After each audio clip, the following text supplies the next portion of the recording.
Hi everyone, this is Julia again. Today I'm going to share some shopping tips on how to distinguish the good quality clothing.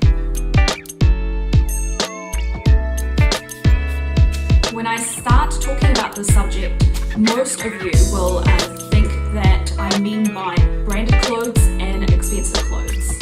No, that's false. This is a common misconception about the quality of clothing. The quality of clothes does not just depend on brands and price. You might want to take those factors into consideration, but they cannot be the entire reason.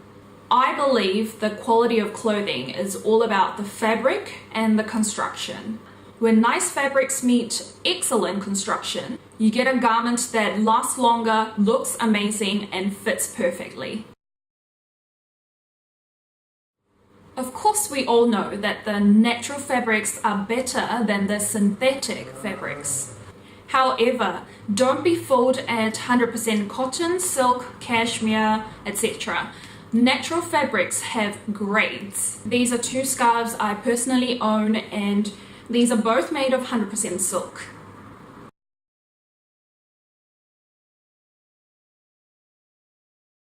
I bought this one from an online store from Korea, and this is from Oroton, as you can see. I'm sure Aussies and Kiwis know this brand very well, and I believe this was once in Singapore, but now it is closed. If I hold this up against the light, you can see how transparent this is, whereas this one is pretty opaque and nice and strong, sturdy looking. The weight is definitely different. This one feels heavier. If you see closer, this is even texturized. It would have been better if I had two examples of cashmere wool rather, so it is more clearly visible through the camera lens. Instead, I have two types of cottons to show you. I mean, I would have to consider people who are living in Singapore who would be more interested in buying the cotton pieces rather than the cashmere. So the length of the cotton fiber, or actually any type of fiber for that matter, determines the grade of the fabric. So I asked my sister to help me out by taking some photos and videos of her 100% organic cotton t-shirts. You can see that the surface of these t-shirts almost look like they're made of wool. You can see the tiny hairy fibers here. On the other hand, this is another 100% cotton, and it is completely normal looking.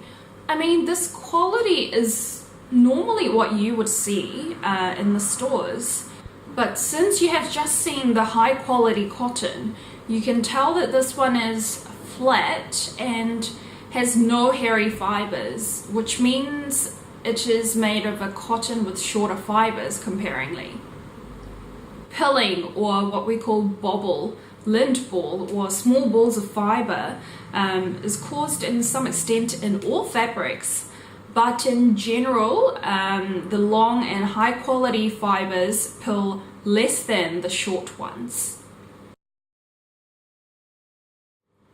When I talk to some people that this is one of the important factors that I look at when I'm buying clothes, they laughed at me because I sound like I'm overly looking into the details. But really, it doesn't take so much time out of your shopping day to inspect the stitchings. Look out for any signs of loose stitches, missed stitches, crooked lines, snags, or other imperfections. So here are some of the examples of good choices and bad choices I've made in the past. These shorts are from a brand called Ruby. It's a New Zealand local brand. The side seam is done very well with the overlock stitch. It is straight, not so tight, or not so loose. A good example of lining and finishes. All the stitchings are hidden. The lining has an extra inch of room for the movement and comfortableness. Ooh. A bad example of hem stitching. Well, this is rather a thread quality problem, I should say. I think the thread itself is just too thin and of a low quality to hold on to the garment together. Oh my god, the width of the stitches is very uneven. Narrower here, wider here.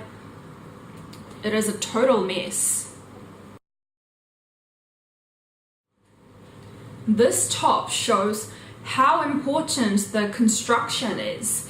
There is no bust dart in the bust level to create a room. I can't move around properly. I can't have my back straight or open my shoulders out. You can see that this is not about the size. The shoulder lines are all the way down to my arm, but the room for the bust area is still not enough. The waistline is too big to say it's a boxy cut. In contrast, this is a good example of the good construction of the bust area. This is the fabric roll, and they all have a vertical direction. They cut out each pattern piece by piece, and they see a little gap between these, and they decide not to waste this area, which means your t-shirt is not all in one direction.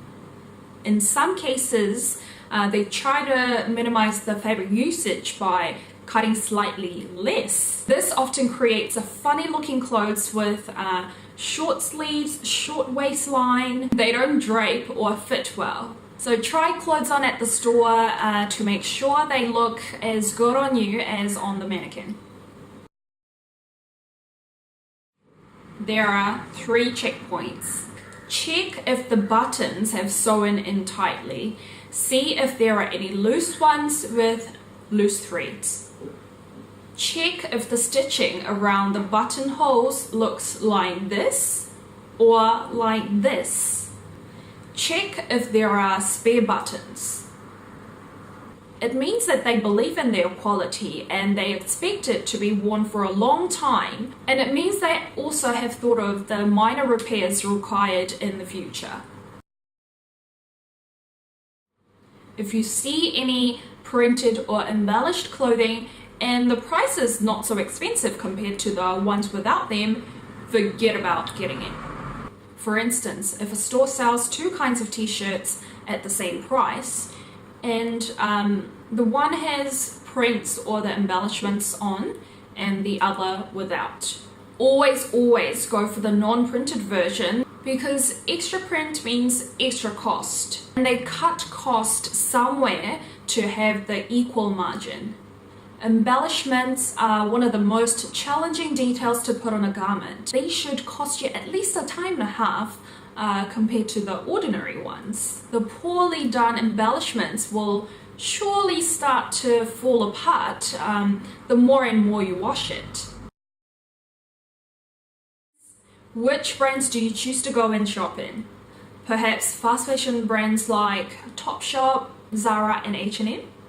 Well, these are some examples of the big international brands that a lot of people choose to go and shop nowadays because they provide the convenience of offering all the styles, all the colors, thousands of designs, the most popular designs, the latest trends, and of course, the good price. However, their quality cannot always be promised. Instead, I recommend you to choose the local brands. It can be one of the tips on getting more quality items because they rely on the smaller amount of customers living locally, and their reputations are highly dependent on their locals' reviews. Their manufacturing process is more clearer and trustworthy. So it's not just about supporting your local brands, but there are lesser chances of picking up poor quality items compared to the fast fashion brands.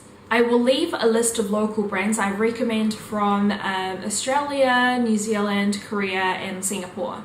If you had known these before, you might have saved your money on the items that you wished you had never bought, don't you think?